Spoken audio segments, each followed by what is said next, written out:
మా husband office నుంచి ఇంటికి రాగానే పార్సిల్ వచ్చిందని అడిగారు. రాలేదు అన్నాను.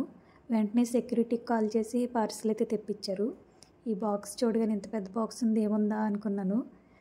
నాకేం చెప్పలేదు కదా, ఏం బుక్ చేశారో అనుకున్నా. బాగా ఎంజాయ్ చేస్తాం దీంతో అన్నారు. దీంట్లో ఏముందరో బాబు ఎంజాయ్ చేసేదంతా అని అనుకున్నాను. ఓపెన్ చేసి చూస్తే ఫీడింగ్ చైర్ అనమాట. ఎప్పటి నుంచో కొందాం అనుకుంటున్నాం కానీ కుదరట్లేదు. కొనుక్కున్నా వేస్ట్ అవుతుందని చెప్పి నేనే వద్దు వద్దు అంటూ ఉన్నాను. నాకు తెలియకుండా ఆర్డర్ పెట్టారు. చూడగానే షాక్ అయ్యాను. తనైతే బాగా ఎంజాయ్ చేసింది. చైర్ అంటే చాలా ఇష్టం తనకి. సూపర్ అని కూడా చెప్తుంది, చాలా బాగుందని చెప్పి. ఫ్లిప్కార్ట్లో అయితే ఆర్డర్ పెట్టారు. అక్కడ చూపించింది అయితే ఒకలా ఉంది ఇమేజ్, వచ్చిందేమో వేరేగా ఉంది, డిఫరెంట్గా ఉంది. క్వాలిటీ అయితే యావరేజ్. అక్కడ చూపించింది అయితే రాలేదు. ఇంకా ప్యాక్ చేసి రిటర్న్ పెట్టేద్దాం అని చెప్పేసి ప్యాక్ చేస్తుంటే వద్దు నాకు ఇచ్చేయండి, నాది కావాలని చెప్పి లాగేసుకుంటుంది ఆ చైరు. ఇవ్వద్దంట, తీయమని చెప్పి అడుగుతుంది.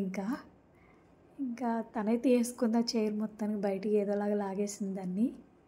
లేదు నీకు వేరేది వస్తుంది, మళ్ళీ రిటర్న్ వస్తుంది, రిటర్న్ పెట్టాము వేరేది వస్తుంది అన్నా సరే వినట్లేదు.